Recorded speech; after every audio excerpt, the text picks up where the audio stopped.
राधे राधे। जय श्री कृष्ण दोस्तों, आज की इस पावन वाणी को सुनने से पहले आइए हम सब मिलकर प्रेम पूर्वक भगवान श्री कृष्ण का स्मरण करें। हे मेरे राधे मोहन, जो भी भक्त इस अमृतमयी वाणी को सुन रहा है, उनके जीवन से समस्त दुख, चिंता और कष्ट दूर हों।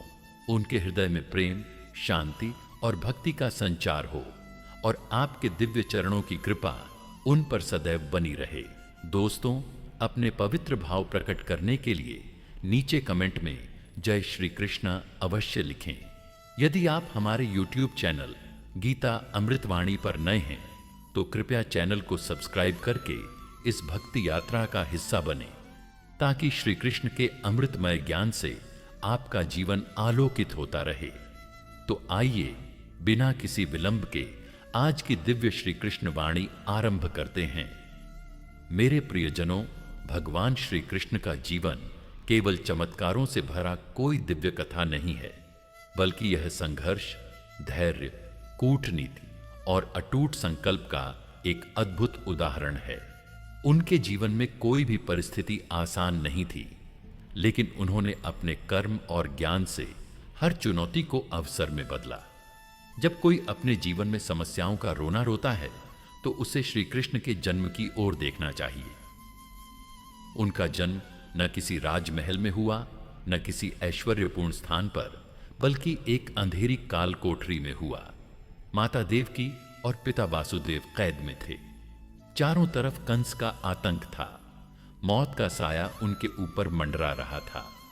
अब सोचिए, आप जब किसी छोटी समस्या से घबरा जाते हैं, जब जिंदगी थोड़ी कठिन लगती है, तो क्या आपके संघर्ष श्री कृष्ण के संघर्ष से बड़े हैं? उन्होंने जन्म के पहले ही क्षण से यह सिद्ध कर दिया कि जीवन की शुरुआत चाहे जैसी भी हो, आपके कर्म ही आपके भाग्य का निर्माण करते हैं।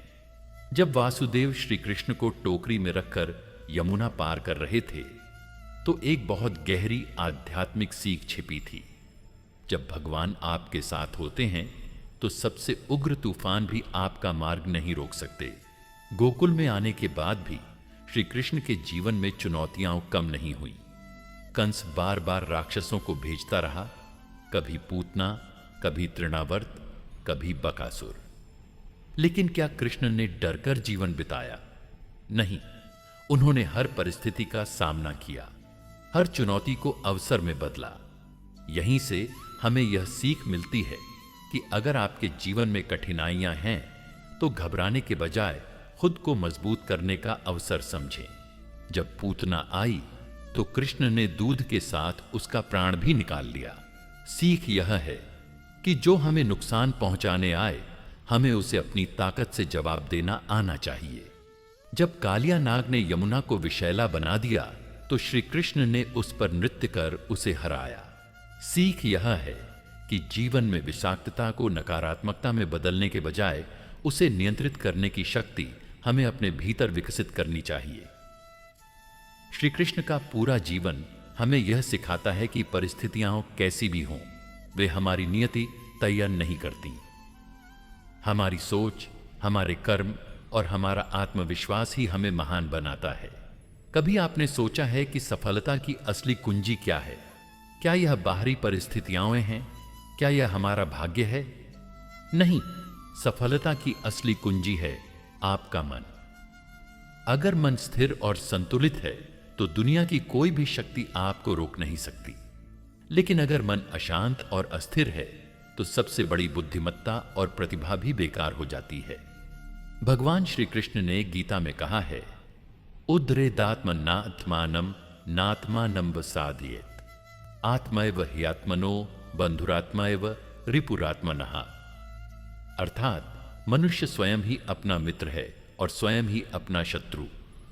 मन अद्भुत है, यह हमें स्वर्ग तक पहुंचा सकता है और यह हमें नरक में भी डाल सकता है। मनुष्य की सबसे बड़ी समस्या यह नहीं है कि उसके पास संसाधन नहीं है, बल्कि यह है कि उसका मन भटकता रहता है। उदाहरण के लिए, कोई व्यक्ति धनवान होने के बावजूद दुखी रहता है क्योंकि उसका मन हमेशा और अधिक की चाहत में लगा रहता है। कोई व्यक्ति अत्यंत बुद्धिमान होते हुए भी असफल हो जाता है क्योंकि उसका मन अस्थिर रहता है। वहीं एक संत या साधक बिना किसी बाहरी सुख साधन के भी आनंद में रहता है, क्योंकि उसने अपने मन पर नियंत्रण पा लिया है। यही कारण है कि श्री कृष्ण हमें सिखाते हैं कि सफलता का सबसे पहला और महत्वपूर्ण नियम है मन पर नियंत्रण। भगवत गीता में अर्जुन भी इसी समस्या से जूझ रहे थे। जब उन्होंने युद्ध भूमि में मोह और भ्रम से भरकर अपने अस्त्र डाल दिए, तब श्री कृष्ण ने कहा, चंचलम हि मनः कृष्ण प्रमाथि बलवद दृढ़म। अर्थात, हे कृष्ण, मन बहुत चंचल, बलवान और हट्टी है। इसे नियंत्रित करना वायु को पकड़ने जैसा कठिन है।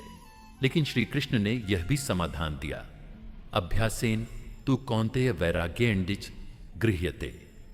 हे अर्जुन, अभ्यास और वैराग्य से मन को वश में किया जा सकता है। आज की दुनिया में भी यही सच है। अगर आप अपने जीवन को नई दिशा देना चाहते हैं, आगे बढ़ना चाहते हैं, मूव ऑन करना चाहते हैं, तो आपको सबसे पहले अपने मन को काबू में रखना सीखना होगा। सबसे पहली गलती जो लोग करते हैं वह यह है कि वे अपने मन को अपना शत्रु समझ लेते हैं। लेकिन सच तो यह है कि मन आपका सबसे बड़ा मित्र बन सकता है, अगर आप इसे सही दिशा दें। उदाहरण के लिए, जब अर्जुन युद्ध से भाग रहे थे तो यह उनका भय था जो उनके मन को नियंत्रित कर रहा था। लेकिन जब उन्होंने श्री कृष्ण की बातें सुनी और मन को स्थिर किया, तब वे महायोद्धा बन गए। अगर आप अपने मन को भटकने देंगे तो यह आपको कमजोर बनाएगा, लेकिन अगर आप इसे एक लक्ष्य पर केंद्रित करेंगे तो यही मन आपको अपार सफलता दिलाएगा। वैराग्य का अर्थ यह नहीं है कि आप संसार छोड़ दें, बल्कि इसका अर्थ यह है कि आप व्यर्थ की इच्छाओं को छोड़ दें। सफलता उन्हें मिलती है जो अनावश्यक इच्छाओं से मुक्त होते हैं। जो लोग हर चीज के पीछे भागते हैं वे कुछ भी हासिल नहीं कर पाते। जो लोग केवल अपने लक्ष्य पर ध्यान केंद्रित करते हैं वे महान बन जाते हैं। आपका अतीत चाहे जैसा भी रहा हो, वर्तमान कर्म से आप अपना भविष्य बदल सकते हैं। उदाहरण के लिए, अर्जुन ने युद्ध छोड़ने का विचार किया, लेकिन श्री कृष्ण ने उन्हें कर्मयोग सिखाकर महायोद्धा बना दिया। रत्नाकर डाकू ने सत्कर्म अपनाए और महर्षि वाल्मीकि बन गए। दुर्योधन ने अधर्म के कर्म किए और उसका विनाश हुआ। इसीलिए सफलता का मूल कर्म का चयन है। जो कर्म सही है वही आपको आगे बढ़ाएगा। कई लोग सोचते हैं कि हमारा भाग्य पहले से लिखा हुआ है और हम उसे बदल नहीं सकते। लेकिन श्री कृष्ण ने स्पष्ट किया कि हमारे कर्म ही हमारे भाग्य का निर्माण करते हैं। एक बीज जब लगाया जाता है तो वही फल देता है। आप आम का बीज डालेंगे तो आम मिलेगा, नियम का बीज डालेंगे तो नियम ही उगेगा। यही नियम हमारे कर्मों पर लागू होता है। अगर आप परिश्रम करेंगे तो सफलता मिलेगी, अगर आप आलस्य करेंगे तो असफलता मिलेगी, अगर आप सच्चाई और धर्म का पालन करेंगे तो शांति मिलेगी, अगर आप दूसरों को दुख देंगे तो आपको भी दुख मिलेगा। इसलिए हमारे कर्म ही हमारे भाग्य के रचयिता हैं। अगर आप अपने अतीत से बाहर आना चाहते हैं, आगे बढ़ना चाहते हैं, तो सिर्फ एक ही उपाय है, कर्म। अगर कोई आपको धोखा देकर चला गया तो उसे भूलकर खुद को सफल बनाने पर ध्यान दें। अगर आप असफल हुए हैं तो नए जोश के साथ फिर से प्रयास करें। अगर परिस्थितियां आपके अनुकूल नहीं हैं तो धैर्य रखें और कर्म करते रहें। भगवान श्री कृष्ण ने कहा, सुख दुख, लाभ हानि, जय पराजय में सम रहने वाला व्यक्ति ही असली योद्धा है। इसलिए आगे बढ़ने का केवल एक ही तरीका है, अपने कर्मों को बदलो और अपना भाग्य स्वयं रचो। भगवत गीता में श्री कृष्ण ने कहा है, जिस व्यक्ति ने अपने मन को जीत लिया उसका मन उसका मित्र बन जाता है, लेकिन जिसने इसे नियंत्रित नहीं किया उसका मन ही उसका सबसे बड़ा शत्रु बन जाता है। हमारे जीवन की सभी समस्याएं, सभी परेशानियां हमारे मन की उपज हैं। कोई अपमान कर दे तो हम दुखी हो जाते हैं, कोई हमारी प्रशंसा कर दे तो हम अहंकार से भर जाते हैं, असफलता मिले तो हम निराश हो जाते हैं, सफलता मिले तो हम दूसरों को तुच्छ समझने लगते हैं। यही मन हमारे निर्णयों को प्रभावित करता है, हमारी सोच को नियंत्रित करता है और हमारे कर्मों को दिशा देता है। इसीलिए अगर हम अपने मन को साध लें तो कोई भी कठिनाई हमें रोक नहीं सकती। अधिकतर लोग कर्म का अर्थ सिर्फ शारीरिक श्रम समझते हैं। वे सोचते हैं कि अगर वे दिन रात मेहनत कर रहे हैं तो वे सही कर्म कर रहे हैं। लेकिन क्या हर मेहनत करने वाला सफल हो जाता है? श्री कृष्ण ने कहा, संसार में हर प्राणी कर्म करता है, लेकिन सच्चा कर्म वह है जो बुद्धि से किया जाए। यानी कर्म केवल परिश्रम नहीं है, बल्कि सही दिशा में किया गया प्रयास है। सही दिशा में किया गया कर्म ही आपको सफलता की ओर ले जाता है। अगर कोई किसान बीज बोना ही भूल जाए और दिन रात खेत में मेहनत करता रहे तो क्या उसे फसल मिलेगी? अगर कोई नाविक नौका को सही दिशा में न चलाए तो क्या वह कभी किनारे तक पहुंच पाएगा? यही कारण है कि हमें केवल कर्म नहीं बल्कि सही कर्म करना सीखना होगा। मेरे प्रियजनों, हम सभी इस संसार में परिवर्तन को स्वीकार करने के लिए आए हैं, लेकिन जब यह परिवर्तन हमारे नियंत्रण से बाहर हो जाता है तो हम दुखी हो जाते हैं। किसी का जीवन में आना, किसी का जीवन से जाना, यह सब ईश्वर के नियम हैं। लेकिन हम क्या करते हैं? हम इन बदलते नियमों को स्वीकार करने के बजाय उनसे लड़ने लगते हैं। श्री कृष्ण ने गीता में कहा है, न जायते म्रियते व कदाचिन, आत्मा न जन्म लेती है न मरती है। इसका अर्थ क्या हुआ? इसका अर्थ यह है कि यह संसार एक पड़ाव मात्र है। जो चीजें हमें अभी बेहद महत्वपूर्ण लग रही हैं, कुछ समय बाद वे हमें महत्वहीन लगेंगी। आप में से कितने लोगों ने अपने जीवन में ऐसा अनुभव किया है? किसी के जाने से दुनिया खत्म होती हुई दिखी होगी, लेकिन कुछ समय बाद वही घाव भर गए होंगे। यही संसार का नियम है। जब अर्जुन महाभारत के युद्ध में अपने ही बंधु बांधवों को देखकर मोह से भर गए तो क्या श्री कृष्ण ने उन्हें रोने दिया? नहीं, उन्होंने उन्हें सत्य का ज्ञान कराया। मोह सबसे बड़ी जंजीर है जो हमें आगे नहीं बढ़ने देती। आप सोच रहे होंगे, लेकिन गुरुजी, मैं उसे भूल नहीं पा रहा, मैं उसके बिना जी नहीं सकता। यही तो मोह है। मोह आपको अपने वास्तविक स्वरूप से भटका देता है। प्रेम में स्वतंत्रता होती है, लेकिन मोह में बंधन होता है। प्रेम निर्मल होता है, लेकिन मोह कष्टदायी होता है। जब तक आप मोह के इस बंधन से मुक्त नहीं होंगे, तब तक सफलता की ओर पहला कदम भी नहीं उठा पाएंगे। अर्जुन ने जब श्री कृष्ण से कहा, मुझे इस युद्ध में कुछ भी अच्छा नहीं लग रहा, मैं अपने ही भाइयों को कैसे मारूं? तब श्री कृष्ण ने क्या कहा? उन्होंने कहा, क्लैब्यम्मा समगमः पार्थ, हे पार्थ, कायरता मत दिखाओ। तो सबसे पहले हमें क्या करना होगा? हमें अपनी स्थिति को स्वीकार करना होगा। जब तक हम अपनी पीड़ा को स्वीकार नहीं करेंगे, तब तक हम उससे बाहर नहीं निकल सकते। कई लोग रोते रहते हैं, क्यों हुआ? मेरे साथ ही क्यों हुआ? लेकिन मैं आपसे पूछता हूं, क्या जो हुआ उसे बदला जा सकता है? नहीं। तो फिर उसकी चिंता क्यों करना? स्वीकार कर लो कि जो हुआ उसमें कोई ना कोई दिव्य योजना थी। भक्तों, श्री कृष्ण ने हमें सिखाया कि हमें अपने कर्म पर ध्यान देना चाहिए, न कि उसके फल पर। कर्मण्येवाधिकारस्ते मा फलेषु कदाचन। इसका अर्थ क्या हुआ कि हमारा अधिकार केवल कर्म करने पर है, फल पर नहीं। जब हम किसी से प्रेम करते हैं तो यह भी एक कर्म है, लेकिन जब वह व्यक्ति हमें छोड़कर चला जाता है, तब हम उसके फल को पकड़कर बैठे रहते हैं। यही हमारी सबसे बड़ी गलती होती है। कल्पना कीजिए कि आप एक किसान हैं। आपने बीज बोया, आपने मेहनत की, लेकिन फसल किसी कारणवश नहीं हुई। क्या इसका मतलब यह है कि आप पूरी जिंदगी रोते रहेंगे? नहीं, आप अगली बार फिर बीज बोएंगे, फिर मेहनत करेंगे। यही सिखाया है श्री कृष्ण ने। कर्म करो, फल की चिंता मत करो। एक बार एक संत अपने शिष्य के साथ जंगल से गुजर रहे थे। रास्ते में एक नदी आई। वहां एक स्त्री खड़ी थी जिसे गुरुदेव आपने उस स्त्री को छूकर नदी पार क्यों कराया? यह तो सन्यासियों के नियम के विरुद्ध है। संत मुस्कुराए और बोले, मैंने उस स्त्री को नदी के उस पार छोड़ दिया था, लेकिन तुम अब तक उसे अपने मन में ढो रहे हो।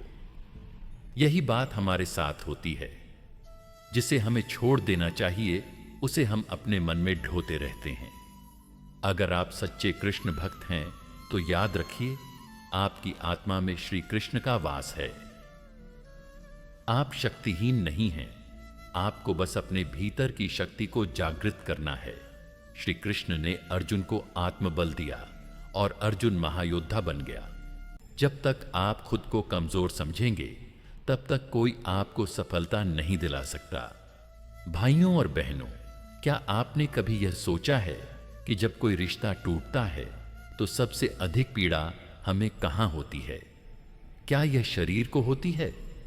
नहीं, यह पीड़ा भीतर होती है, मन में होती है, आत्मा में होती है। लेकिन क्या आत्मा को वास्तव में कोई पीड़ा हो सकती है? श्री कृष्ण ने गीता में कहा है, नैनम छिन्दन्ति शस्त्राणि नैनम दहति पावक। इस आत्मा को न कोई शस्त्र काट सकता है, न कोई अग्नि इसे जला सकती है।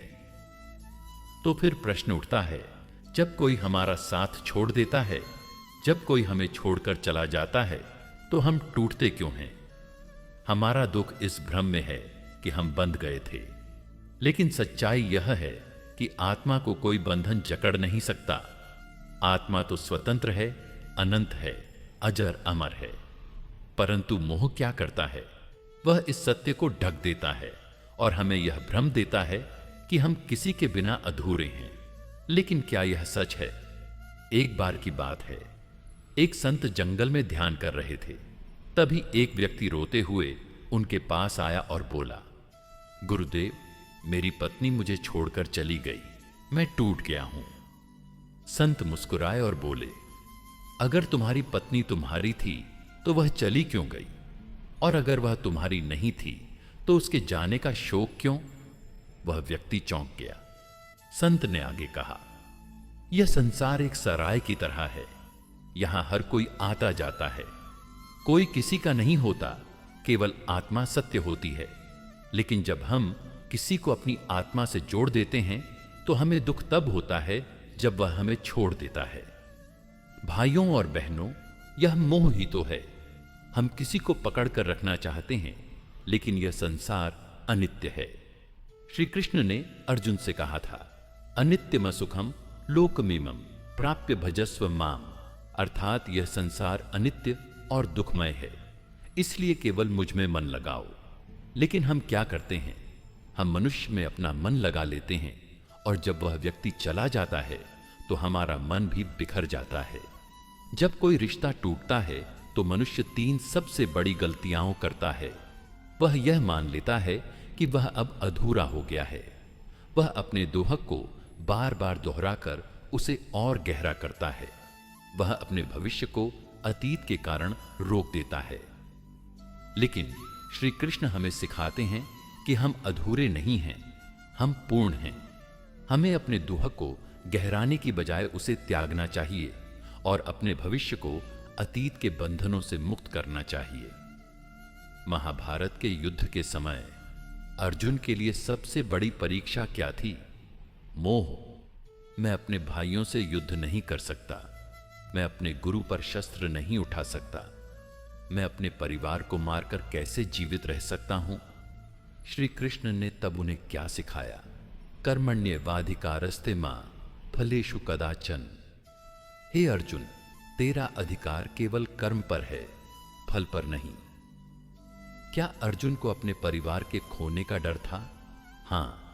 क्या अर्जुन को अपने रिश्तों के टूटने का भय था? हां। लेकिन क्या श्री कृष्ण ने उन्हें कमजोर बनने दिया? नहीं। तो जब भगवान श्री कृष्ण अर्जुन को मोह से बाहर निकाल सकते हैं, तो क्या हम उनके भक्त होकर अपने मोह से बाहर नहीं निकल सकते? हमारा सारा दुख इस बात पर निर्भर करता है कि हम सच्चाई को कैसे स्वीकार करते हैं। जो गया वह लौट कर नहीं आएगा और जो आने वाला है वह पहले से तय है। अगर कोई रिश्ता टूट गया तो उसे टूटने दीजिए। अगर कोई व्यक्ति चला गया तो उसे जाने दीजिए, क्योंकि वह आया था अपने कर्म पूरे करने और चला गया अपने कर्मों की दिशा में।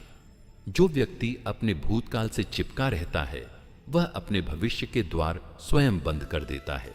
भाइयों और बहनों, क्या हमने कभी यह सोचा है कि जिस व्यक्ति को हमने खोया उसने हमें कितना कुछ सिखाया? उसने हमें प्रेम करना सिखाया, उसने हमें जीवन के अर्थ समझाए, उसने हमें दर्द सहना सिखाया। अगर हमें उसने प्रेम करना सिखाया तो वह हमारा गुरु था। अगर उसने हमें दर्द सहना सिखाया तो वह भी हमारा गुरु था। फिर हम क्यों रो रहे हैं? क्या कोई कृष्ण भक्त कभी अपने गुरु के जाने से टूट सकता है? नहीं, वह अपने गुरु की सीख को अपनाकर और भी महान बन जाता है। परिवर्तन इस ब्रह्मांड का सबसे बड़ा नियम है।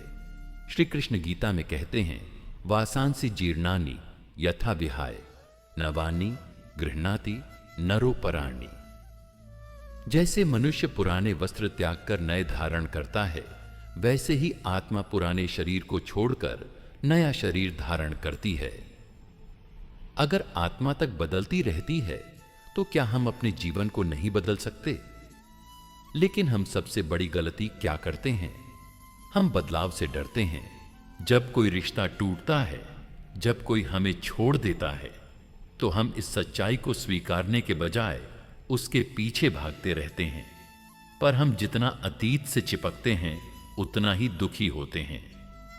हमारी सबसे बड़ी समस्या यह नहीं है कि हमारा रिश्ता टूट गया।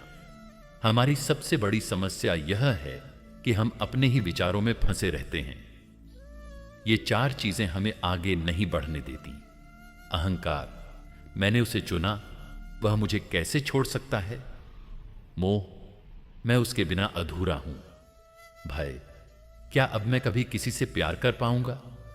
पुनरावृत्ति का दर्द, हर दिन वही यादें, वही बातें, वही तकलीफ।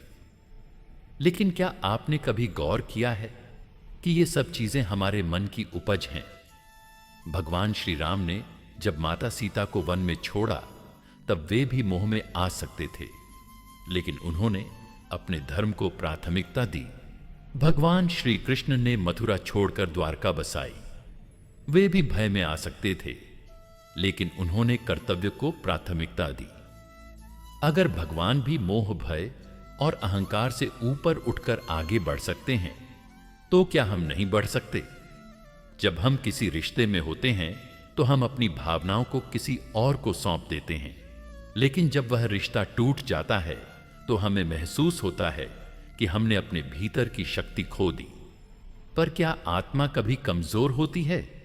नहीं, आत्मा अमर है, अडिग है, अनंत शक्ति का भंडार है।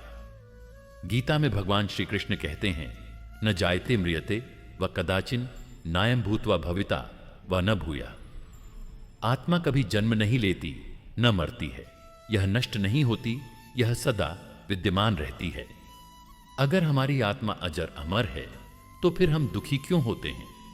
इसका कारण है मोह और बंधन। जब हम किसी से प्रेम करते हैं तो हम उसे ही अपनी पूरी दुनिया मान लेते हैं, लेकिन जब वह व्यक्ति दूर चला जाता है तो हमें ऐसा लगता है कि हमारी पूरी दुनिया समाप्त हो गई।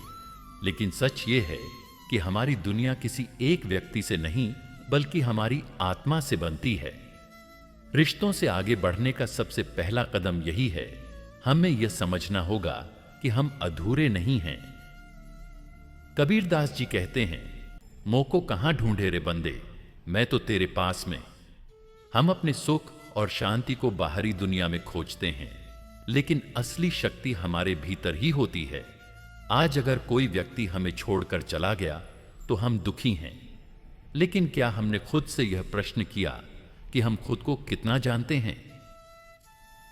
क्या हमने कभी अपने मन की गहराइयों में झांक कर देखा? अगर हमने खुद को जान लिया तो कोई भी रिश्ता हमें कमजोर नहीं कर सकता। कुछ लोग सोचते हैं कि आध्यात्मिकता का अर्थ है सांसारिक जीवन से भाग जाना, लेकिन सनातन धर्म हमें सिखाता है सही संतुलन बनाना। भगवान श्री कृष्ण ने स्वयं गीता में कहा, योगः कर्मसु कौशलम। जो भी कर्म करो उसमें कुशलता लाओ, वही सच्चा योग है। इसका अर्थ है कि हम अपनी जिम्मेदारियों को निभाते हुए भी आध्यात्मिक हो सकते हैं। अगर रिश्ता टूट गया तो क्या हम जीवन छोड़ दें? नहीं, हमें और भी मजबूती से अपने कर्तव्यों का पालन करना है। जीवन के हर क्षेत्र में संतुलन बनाए रखना ही सच्ची सफलता है। अब प्रश्न उठता है, अगर हम रिश्ते से मुक्त होकर आगे बढ़ना चाहते हैं तो हमें क्या करना चाहिए? जब हम दूसरों की मदद करते हैं तो हमारा अपना दुख कम हो जाता है। अनाथालय, वृद्धाश्रम या किसी जरूरतमंद की मदद करें। सेवा से हमें मानसिक शांति और आंतरिक संतोष मिलता है। जब कोई रिश्ता टूटता है तो केवल हमारा मन ही नहीं बल्कि हमारी ऊर्जा भी बिखर जाती है। क्या आपको कभी महसूस हुआ है कि ब्रेकअप के बाद शरीर में कमजोरी आने लगती है, सोचने समझने की शक्ति कम हो जाती है और हर काम बोझ लगने लगता है?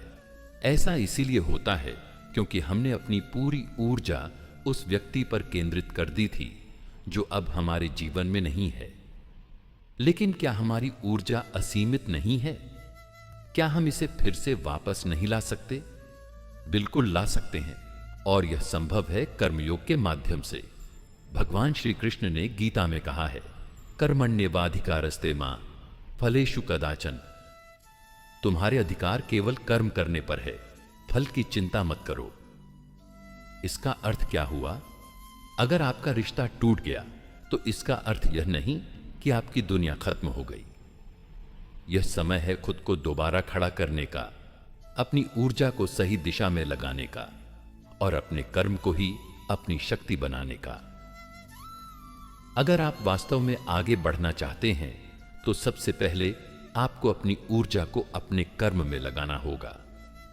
एक महान व्यक्ति ने कहा है, दर्द को अपनी ताकत बना लो, फिर यह तुम्हें कभी कमजोर नहीं कर पाएगा। अगर आप आज दुखी हैं, टूटे हुए हैं, अकेले महसूस कर रहे हैं तो इसे एक वरदान समझें। जी हां, रिश्तों की पीड़ा हमें मजबूत बनाती है, हमें आगे बढ़ने की प्रेरणा देती है। दुनिया के सबसे सफल लोगों की कहानियां देखिए। स्वामी विवेकानंद को अपने गुरुदेव श्री रामकृष्ण परमहंस की मृत्यु का गहरा आघात लगा, लेकिन उन्होंने इस पीड़ा को शक्ति में बदल दिया और विश्व मंच पर भारत का गौरव बढ़ाया। एपीजे अब्दुल कलाम अपने पिता की मृत्यु से दुखी थे, लेकिन उन्होंने अपनी ऊर्जा को विज्ञान और शोध में लगाया और भारत के मिसाइल मैन बने। स्टीव जॉब्स को उनकी ही कंपनी से निकाल दिया गया, लेकिन उन्होंने हार नहीं मानी और एप्पल को दुनिया की सबसे बड़ी कंपनी बना दिया। इन सभी में एक चीज समान थी, उन्होंने अपनी पीड़ा को अपनी प्रेरणा में बदल दिया। आप भी ऐसा कर सकते हैं। आज ही संकल्प लें कि आप अपने दुख को सफलता की सीढ़ी बनाएंगे। अगर आपका रिश्ता टूट गया तो अपनी ऊर्जा किसी नए काम में लगाएं, नई चीजें सीखें, कोई नया हुनर, कोई नई भाषा, कोई नया कौशल। अगर आप पहले से किसी क्षेत्र में काम कर रहे हैं तो उसमें खुद को और बेहतर बनाएं। जब आप दूसरों की मदद करते हैं तो आपका दर्द कम हो जाता है। किसी गरीब को भोजन कराएं, किसी अनाथ बच्चे को किताबें दें, किसी वृद्ध को सहारा दें। जब आप दूसरों की मदद करेंगे तो आपको एहसास होगा कि आपके पास कितना कुछ है। भगवान श्री कृष्ण गीता में कहते हैं, सभी धर्मों को त्याग कर केवल मेरी शरण में आओ, मैं तुम्हें समस्त पापों से मुक्त कर दूंगा, तुम शोक मत करो। समर्पण का अर्थ केवल ईश्वर के चरणों में झुकना नहीं है, बल्कि अपने अहंकार, अपनी इच्छाओं और अपनी सीमाओं को छोड़कर अपने कर्मों को ईश्वर को अर्पित कर देना है। यह वही समर्पण है जो अर्जुन ने महाभारत के युद्ध में किया। उन्होंने अपने व्यक्तिगत विचारों को त्याग कर स्वयं को भगवान श्री कृष्ण की इच्छा के अनुसार समर्पित कर दिया और परिणाम स्वरूप वे महान योद्धा और धर्म रक्षक बने। आपकी सफलता तभी सार्थक होगी जब आप अपने जीवन के उद्देश्य को भगवान को समर्पित कर देंगे। यदि आपकी सफलता केवल भौतिक संपत्ति, नाम और शोहरत तक सीमित है तो वह कभी भी स्थायी नहीं होगी। लेकिन यदि आपकी सफलता में ईश्वर का उद्देश्य जुड़ा है तो वह कालजयी बन जाती है। श्रीमद् भागवत पुराण कहता है, जिसने अपनी इंद्रियों को जीत लिया वही आत्मा की शांति प्राप्त करता है और परमात्मा में स्थित हो जाता है। आज के समय में जब हर ओर भोग विलास, लालच और असंयम का वातावरण बना हुआ है, आत्मनियंत्रण सबसे बड़ा वरदान है। आत्मनियंत्रण का अर्थ है इच्छाओं पर नियंत्रण। सफलता की राह में सबसे बड़ी बाधा होती है अनियंत्रित इच्छाएं। यदि आप अपनी इच्छाओं को संयमित कर सकते हैं तो आप अपने लक्ष्य की ओर दृढ़ता से बढ़ सकते हैं। इंद्रियों पर नियंत्रण। हम अक्सर कहते हैं कि हमें मन भटकाता है, पर सच यह है कि मन हमारी इंद्रियों से प्रभावित होता है। यदि आप अपनी इंद्रियों को नियंत्रित कर लेते हैं तो आप अपने मन को भी नियंत्रित कर सकते हैं। भावनाओं पर नियंत्रण। क्रोध, मोह, ईर्ष्या जैसी भावनाएं आपकी ऊर्जा को नष्ट कर देती हैं। आत्मनियंत्रण का मतलब है इन भावनाओं को अपने नियंत्रण में रखना। अब प्रश्न उठता है, इन दोनों का जीवन में प्रभाव क्या होता है? आइए इसे एक कथा के माध्यम से समझते हैं।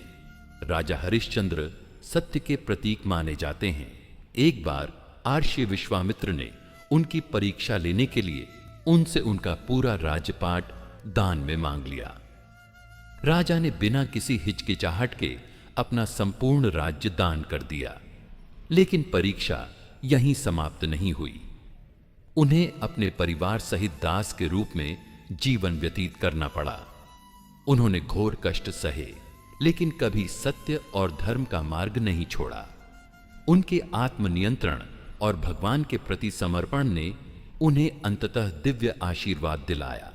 यह कथा हमें सिखाती है कि यदि हम अपने जीवन में ईश्वर के प्रति पूर्ण समर्पण रखते हैं और आत्मनियंत्रण को धारण करते हैं तो कोई भी कठिनाई हमें सफलता से दूर नहीं कर सकती।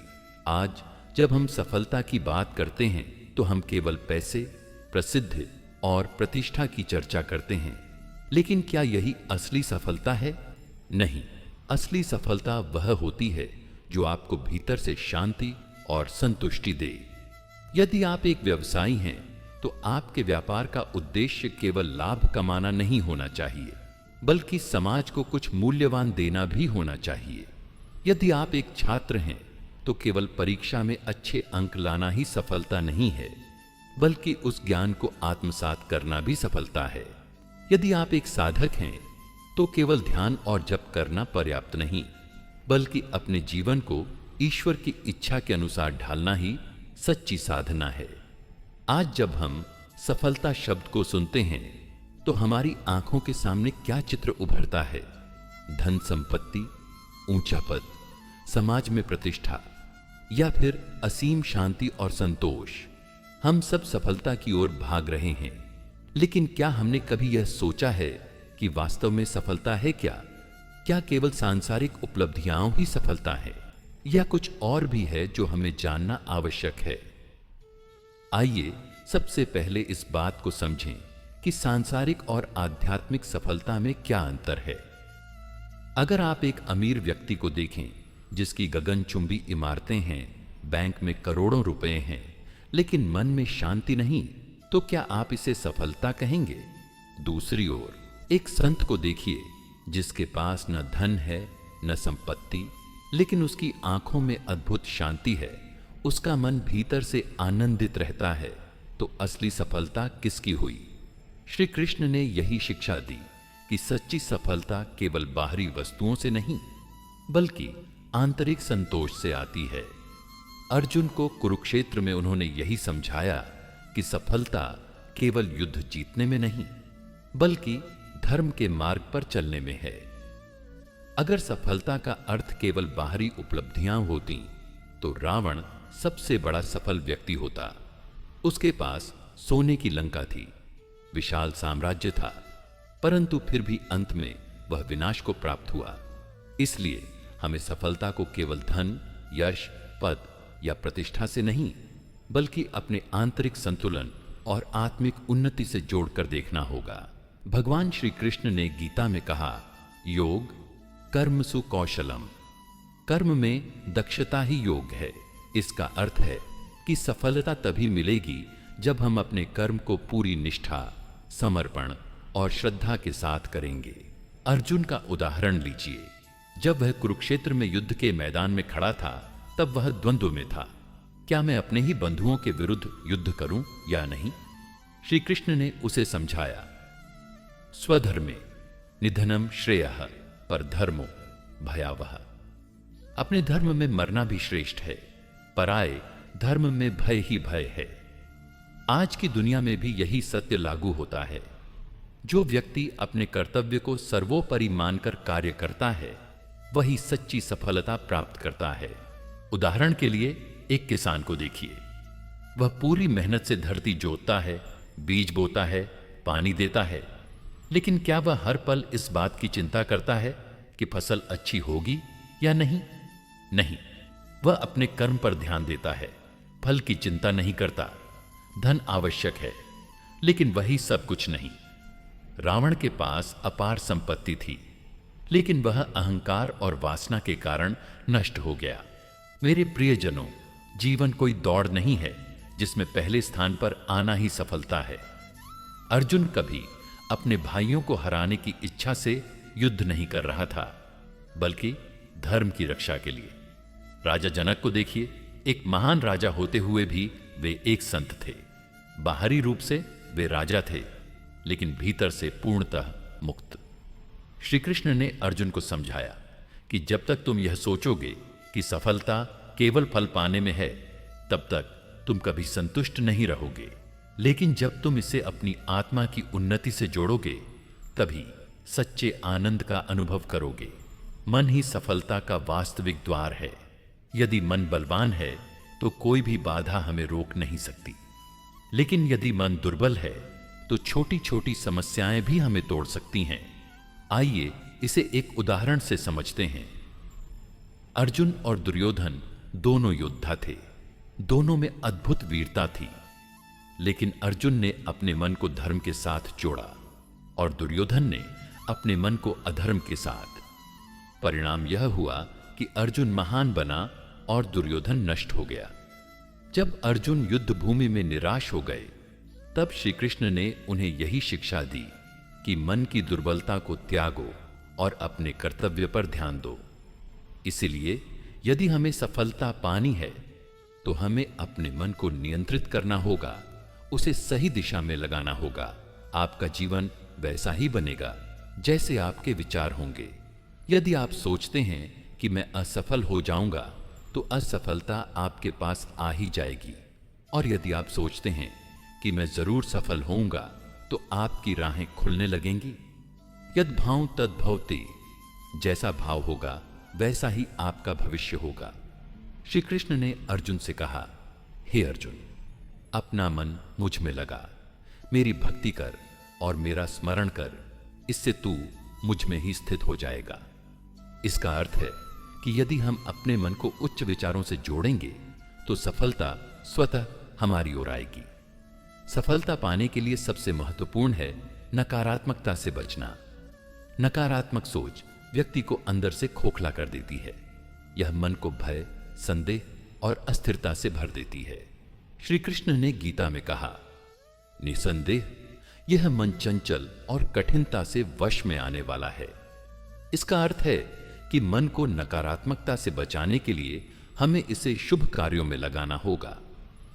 मेरे प्रियजनों, कर्म केवल शरीर से किए जाने वाले कार्य नहीं होते, बल्कि यह हमारे विचार, इच्छाएं और संकल्प भी होते हैं। हम प्रतिक्षण कर्म कर रहे हैं, चाहे हम इसे जाने या न जाने। श्रेष्ठ पुरुष जैसा कर्म करता है, अन्य लोग भी वैसा ही करने लगते हैं। इसलिए हमारा हर कर्म समाज, परिवार और स्वयं के जीवन पर प्रभाव डालता है। अगर हम सही कर्म करेंगे तो सफलता निश्चित है, और अगर हम गलत कर्म करेंगे तो असफलता भी निश्चित है। सफलता उन्हीं को मिलती है जो अपने लक्ष्य को लेकर संकल्पित होते हैं। आधे अधूरे प्रयास कभी भी महान उपलब्धियां नहीं दिलाते। भगवान श्री कृष्ण ने अर्जुन से कहा, जिसका संकल्प दृढ़ है वही विजयी होता है।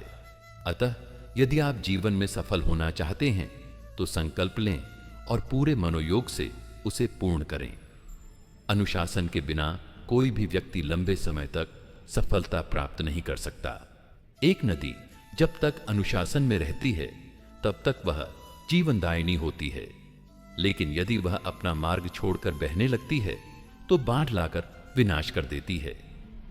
महान संत और आर्षि मुनि भी अपनी साधना में अनुशासन का पालन करते थे। उन्होंने निश्चित दिनचर्या बनाई और उसी के अनुसार कर्म किया। स्वार्थी व्यक्ति अपने ही जाल में फंस जाता है, लेकिन जो व्यक्ति निस्वार्थ भाव से कर्म करता है वह दीर्घकालिक सफलता प्राप्त करता है।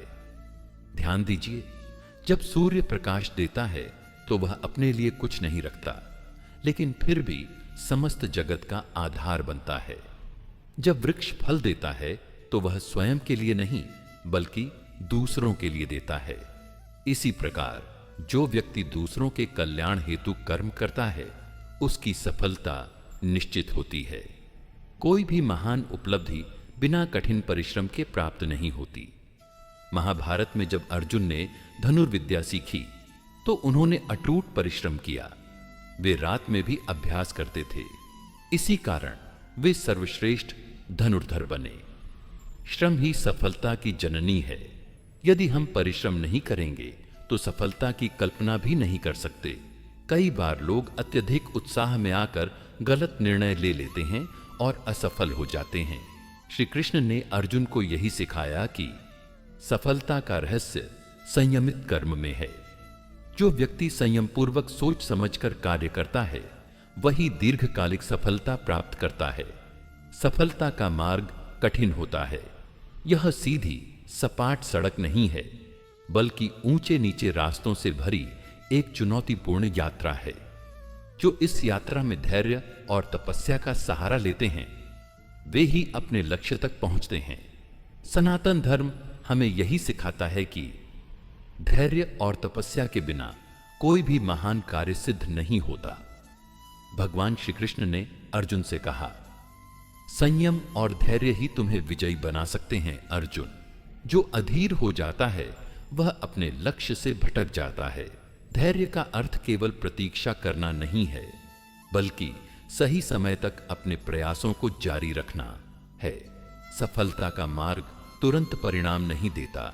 जिस प्रकार एक बीज को वृक्ष बनने में समय लगता है, वैसे ही किसी भी कार्य को फल देने में समय लगता है। असफलता से बचने में सहायक होता है। जो व्यक्ति धैर्यवान होता है वह छोटी असफलताओं से विचलित नहीं होता। धैर्यवान व्यक्ति मानसिक रूप से संतुलित रहता है। अधीर व्यक्ति जल्दबाजी में गलत निर्णय लेता है, लेकिन धैर्यवान व्यक्ति सोच समझकर कार्य करता है। हमारे जीवन में कई बार ऐसा होता है जब हमें प्रतीक्षा करनी पड़ती है। विद्यार्थी को परीक्षा के परिणाम का धैर्यपूर्वक इंतजार करना पड़ता है। किसान को फसल उगने के लिए समय देना पड़ता है। तपस्वी को अपनी साधना के फल के लिए धैर्य रखना पड़ता है। जो इस परीक्षा में सफल होते हैं वे ही अपने जीवन को सार्थक बनाते हैं। बिना तपस्या के कोई भी व्यक्ति महान नहीं बन सकता। तपस्या का अर्थ केवल कठिन साधनाएं करना नहीं है, बल्कि अपने लक्ष्य के प्रति अटूट समर्पण रखना भी है। जब तक अर्जुन ने कठोर अभ्यास नहीं किया तब तक वह श्रेष्ठ धनुर्धर नहीं बने। जब तक एकलव्य ने गुरु की आज्ञा मानकर कठिन साधना नहीं की तब तक वह महान धनुर्धर नहीं बना। जब तक हनुमान जी ने अपने बल की तपस्या नहीं की तब तक वे अपनी शक्ति को पहचान नहीं पाए। इसीलिए जो व्यक्ति बिना तपस्या के सफलता चाहता है वह केवल मृग तृष्णा के पीछे भाग रहा है। जिस व्यक्ति को यह पता ही नहीं कि उसे कहां जाना है वह कभी भी सही रास्ते पर नहीं चल सकता। इसीलिए हमें अपना लक्ष्य स्पष्ट रखना चाहिए। यदि लक्ष्य बड़ा हो तो धैर्य भी बड़ा रखना पड़ेगा। जब भी कोई कठिनाई आए तो उसे एक परीक्षा समझें। याद रखें, श्री राम को भी 14 वर्षों का वनवास सहन करना पड़ा। पांडवों को भी 13 वर्षों तक धैर्यपूर्वक संघर्ष करना पड़ा। स्वामी विवेकानंद को भी भारत से अमेरिका तक का सफर तय करने में कई कठिनाइयां झेलनी पड़ी, लेकिन उन्होंने हार नहीं मानी और यही उनकी सफलता का रहस्य था। जो व्यक्ति हर समय केवल भौतिक सुखों के पीछे भागता है, वह कभी भी दीर्घकालिक सफलता प्राप्त नहीं कर सकता। भगवान बुद्ध ने कहा था, जिसने अपनी इच्छाओं को वश में कर लिया वही सच्चा विजेता है। अतः हमें अपनी अनावश्यक इच्छाओं पर नियंत्रण रखना चाहिए और केवल अपने लक्ष्य पर ध्यान देना चाहिए। भगवान श्री कृष्ण ने अर्जुन से कहा था, कर्मण्येवाधिकारस्ते मा फलेषु कदाचन। अर्थात, हे अर्जुन, तेरा अधिकार केवल कर्म करने में है, उसके फल में नहीं।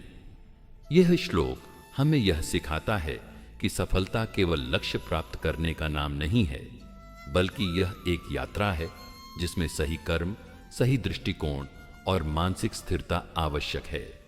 जिस प्रकार एक साधक अपने ध्यान और साधना में लीन हो जाता है, उसी प्रकार हमें अपने कार्य को भी साधना मानना चाहिए। जो व्यापारी अपने व्यापार को सेवा मानकर करता है, उसे अपार सफलता मिलती है। जो विद्यार्थी अपने पढ़ाई को साधना मानता है, वह हमेशा श्रेष्ठ परिणाम प्राप्त करता है। जो नेता अपनी राजनीति को सेवा मानता है, वह महान बन जाता है। भगवान श्री कृष्ण जी ने कहा था, काम कोई भी छोटा बड़ा नहीं होता। जो व्यक्ति अपने काम को प्रेम से करता है, वह जीवन में हमेशा सफल होता है। यदि हम अपने काम को बोझ समझकर करेंगे तो सफलता नहीं मिलेगी, लेकिन यदि हम अपने काम को प्रेम और श्रद्धा के साथ करेंगे तो न केवल सफलता मिलेगी, बल्कि वह स्थायी भी होगी। अधिकतर लोग भविष्य की चिंता में अपने वर्तमान को खो देते हैं, लेकिन भगवान श्री कृष्ण ने हमें यही सिखाया है कि हमारा ध्यान केवल वर्तमान कर्म पर होना चाहिए। परिणाम की चिंता हमें नहीं करनी चाहिए। आज हम जो करेंगे वही हमारा कल बनाएगा। मेरे प्रियजनों, क्या कभी ऐसा हुआ है कि आपने किसी को धोखा दिया हो और कुछ समय बाद आपको भी किसी से धोखा मिला हो? या फिर आपने किसी की सच्चे मन से मदद की हो और जब आपको जरूरत पड़ी तो किसी न किसी ने आपकी मदद की? यह कोई संयोग नहीं है, यह कर्मों का न्याय है। कर्म न किसी को भूलता है और न ही किसी को माफ करता है। जो जैसा करेगा उसे वैसा ही भोगना पड़ेगा।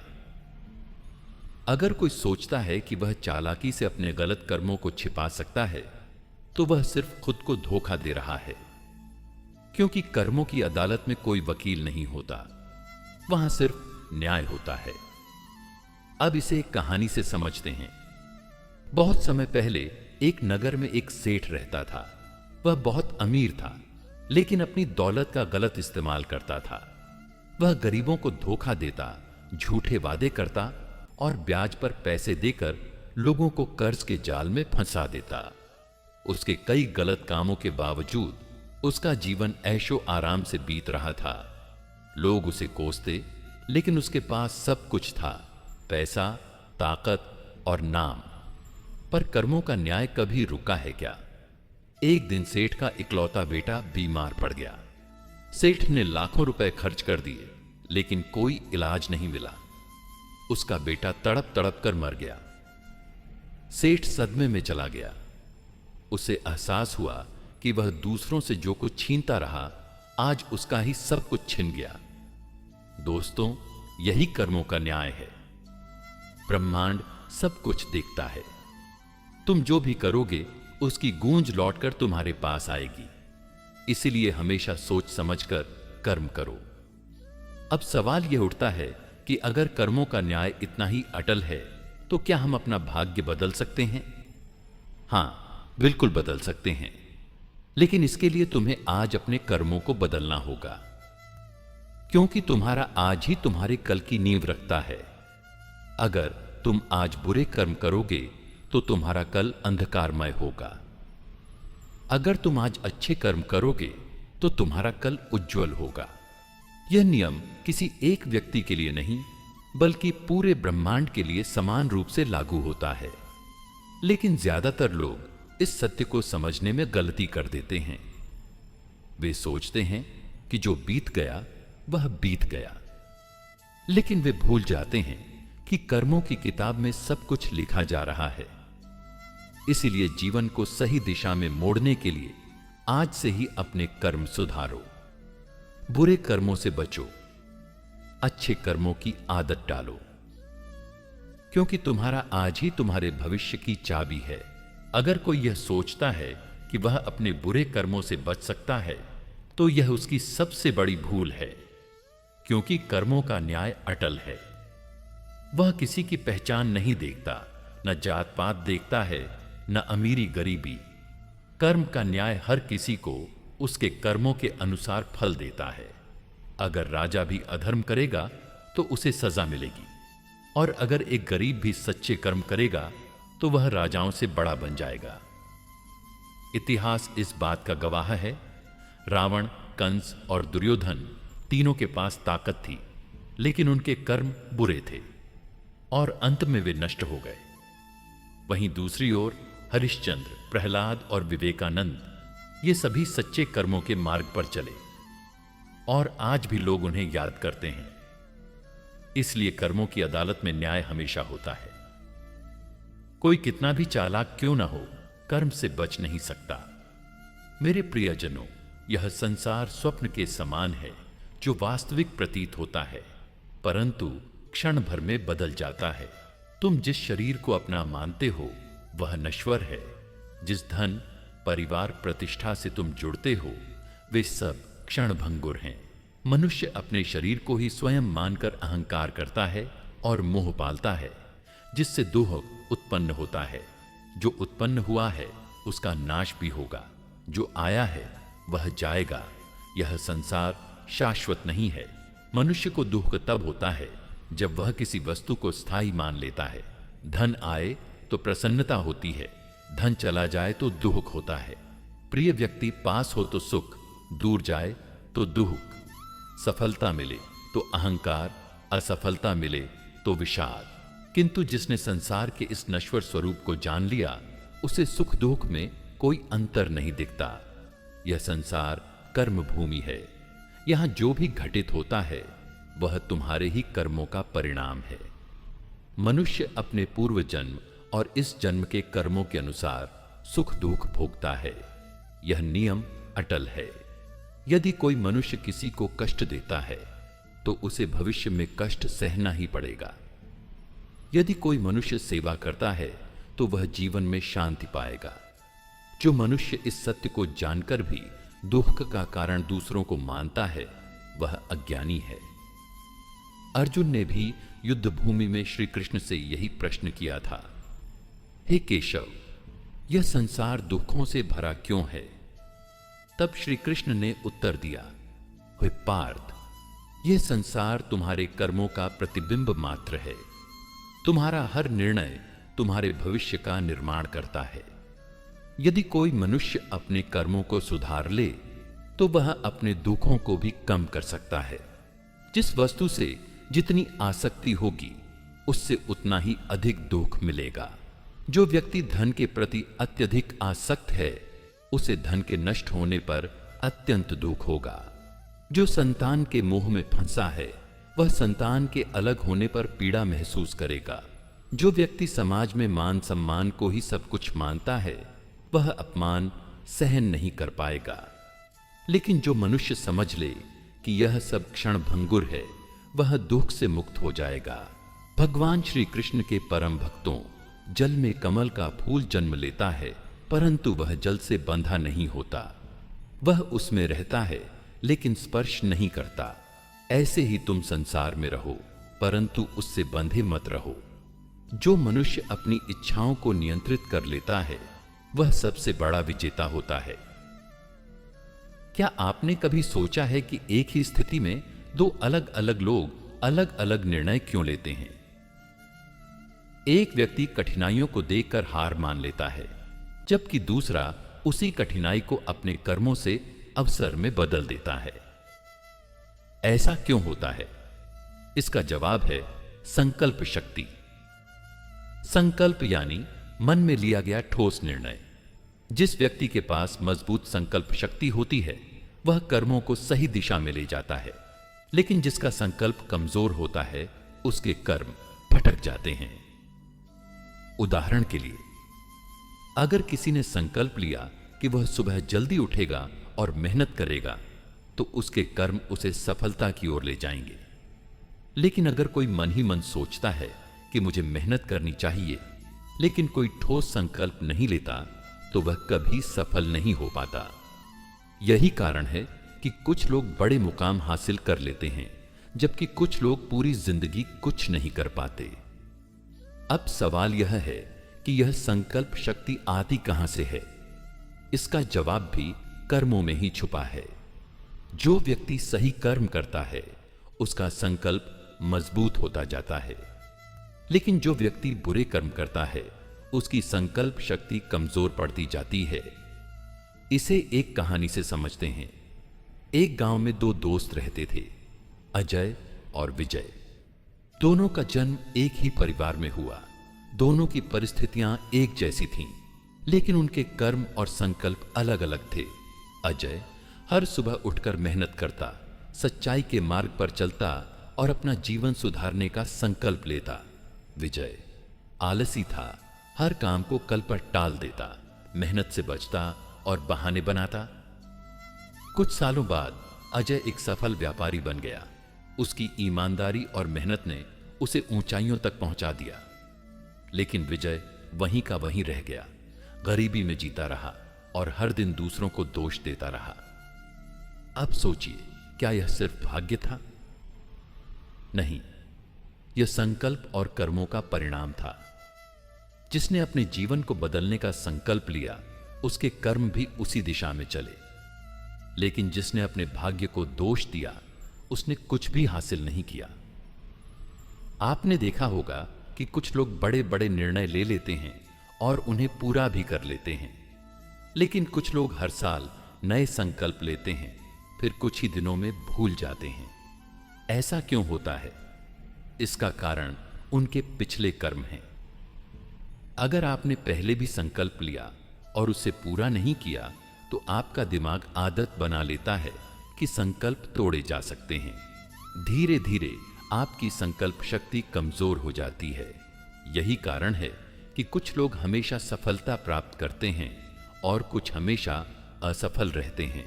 भगवान श्री कृष्ण के परम भक्तों सफलता का मार्ग अनेक गुणों से सुसज्जित है। कर्म, धैर्य, संयम, तपस्या और आत्म अनुशासन। परंतु यदि इनमें से किसी भी गुण की कमी रहे तो सफलता अधूरी रह जाती है। आज मैं आपके समक्ष एक ऐसा गुण प्रस्तुत करना चाहता हूं जो न केवल हमारे जीवन को सही दिशा में अग्रसर करता है बल्कि हमें आत्मिक उन्नति और स्थायी सफलता की ओर भी ले जाता है। वह है सत्यनिष्ठा और ईमानदारी। सत्यनिष्ठा का तात्पर्य है अपने जीवन में सत्य के मार्ग पर अडिग रहना और ईमानदारी का अर्थ है हर कार्य, हर निर्णय, हर संबंध में निष्कपटता और पारदर्शिता बरतना। जब हम इन दोनों गुणों का पालन करते हैं तो हमारे कर्मों में एक अद्भुत चमक आती है और हमारा जीवन उस दिव्य प्रकाश से प्रकाशित हो उठता है जो न केवल हमें सफलता दिलाता है बल्कि हमारे चारों ओर सकारात्मक ऊर्जा का संचार भी करता है। भगवद गीता में श्री कृष्ण ने अर्जुन से उपदेश दिया, सत्यम वद धर्मम चर। इसका अर्थ है सत्य का अनुसरण करो और धर्म का आचरण करो। यह उपदेश न केवल आध्यात्मिक उन्नति का मूल मंत्र है बल्कि सफलता के स्थायी स्तंभ का भी आधार है। जब हम अपने मन और विचारों में सत्यनिष्ठा को जगह देते हैं तो हम अपने जीवन की हर चुनौती का सामना निष्कपटता से करते हैं। सत्यनिष्ठा का अर्थ केवल बाहरी सत्य बोलना नहीं है बल्कि अपने अंदर की सच्चाई को पहचानना और उसे अपने हर कर्म में प्रकट करना है। यह गुण हमारे चरित्र को मजबूत बनाता है और हमें वह शक्ति प्रदान करता है जिसके बल पर हम अपने जीवन की कठिनाइयों को पार कर सकते हैं। जब हम ईमानदारी से काम करते हैं तो हम अपने अंदर एक अटूट विश्वास और आत्मसम्मान का अनुभव करते हैं, जो अंततः हमें सफलता की ऊंचाइयों तक ले जाता है। उदाहरण के तौर पर, एक विद्यार्थी यदि अपनी गलतियों को स्वीकार कर निरंतर अभ्यास करता है तो वह अंततः सफलता प्राप्त करता है। इसी प्रकार एक व्यवसायी यदि अपने घाटे का कारण समझकर उसे सुधारने का प्रयास करता है तो वह दीर्घकालिक सफलता की ओर अग्रसर होता है। जब हम ईमानदार और सत्यनिष्ठ होते हैं तो हमारे सामाजिक संबंध भी दृढ़ और भरोसेमंद बनते हैं।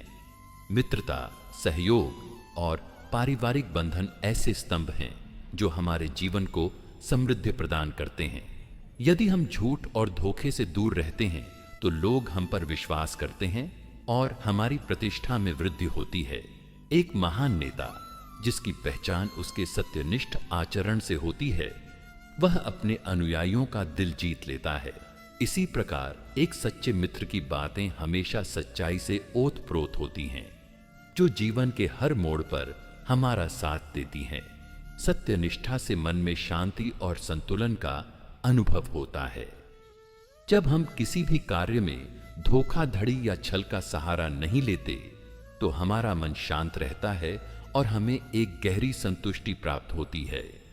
यह आंतरिक शांति न केवल हमारे मानसिक स्वास्थ्य के लिए लाभकारी है, बल्कि यह हमें जीवन की चुनौतियों का सामना करने के लिए भी प्रोत्साहित करती है। प्रत्येक व्यक्ति को नियमित अंतराल पर आत्मनिरीक्षण करना चाहिए। अपने विचारों, कार्यों और निर्णयों का मूल्यांकन करें और देखें कि क्या आप वास्तव में सत्य के मार्ग पर हैं। यदि कहीं भी आपसे चूक हो रही है तो उसे सुधारने का प्रयास करें। उदाहरण के लिए, दिन के अंत में कुछ समय निकालकर सोचें, क्या मैंने आज किसी भी कार्य में सत्य का उल्लंघन किया? क्या मैंने अपने शब्दों और कर्मों में ईमानदारी बरती? यह आत्मनिरीक्षण आपको सुधार की दिशा में प्रेरित करेगा। जीवन में कठिनाइयां आना स्वाभाविक है, परंतु जब आप उन्हें सच्चाई और ईमानदारी से सामना करते हैं तो आपके भीतर आत्मविश्वास और शक्ति का संचार होता है। कठिन परिस्थितियों में झूठ या छल का सहारा लेना अस्थायी लाभ देता है, लेकिन सच्चाई के मार्ग पर चलने से दीर्घकालिक सफलता सुनिश्चित होती है। जब हम सत्य के मार्ग पर चलते हैं तो हमारा आत्मसम्मान स्वयं बढ़ता है। यह आत्मसम्मान हमें हर चुनौती का सामना करने का साहस देता है और हमें जीवन में आगे बढ़ने के लिए प्रेरित करता है। सच्चाई से जीने वाले व्यक्ति अपने आप में अविश्वसनीय शक्ति का अनुभव करते हैं, जो उन्हें अडिग और स्थिर बनाती है। जो लोग सच्चाई पर अडिग रहते हैं वे अक्सर दीर्घकालिक सफलता प्राप्त करते हैं। उनके द्वारा की गई मेहनत और उनके नैतिक मूल्यों का सम्मान समय के साथ बढ़ता है। एक बार जब आप सत्यनिष्ठा और ईमानदारी को अपने जीवन का हिस्सा बना लेते हैं तो न केवल आपकी सफलता स्थायी होती है, बल्कि आपका चरित्र भी अनमोल धरोहर बन जाता है। सत्य के मार्ग पर चलने से मन में शांति का अनुभव होता है, धोखाधड़ी या झूठ के बोझ से मुक्ति मिलती है और आपका मन निर्मल हो जाता है। यह मानसिक संतुलन न केवल आपके कार्यों में स्पष्टता लाता है, बल्कि आपको जीवन की हर कठिनाई का सामना धैर्य और शांति से करने की क्षमता भी प्रदान करता है।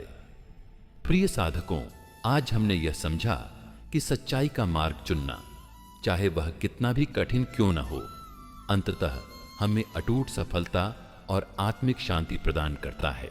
सत्यनिष्ठा और ईमानदारी न केवल हमारे व्यक्तिगत जीवन को उजागर करती है, बल्कि हमारे समाज, परिवार और कार्य क्षेत्र में भी स्थिरता और विश्वास का संचार करती है। सच्चे साधक वही हैं जो जीवन के हर क्षण में सत्य का अनुसरण करते हैं, बिना किसी भय के, बिना किसी छल के और बिना किसी स्वार्थ के। यही सच्ची सफलता है, वह सफलता जो न केवल बाहरी दुनिया में मान्यता प्राप्त करती है, बल्कि हमारे अंदर एक असीम शांति और संतोष भी उत्पन्न करती है। अगर आपको यह ज्ञानवर्धक वीडियो पसंद आई हो तो लाइक ही करें और हमारे चैनल गीता अमृतवाणी को सब्सक्राइब करना न भूलें। भगवान श्री कृष्ण का आशीर्वाद आप सभी पर सदा बना रहे। राधे राधे। जय श्री कृष्णा।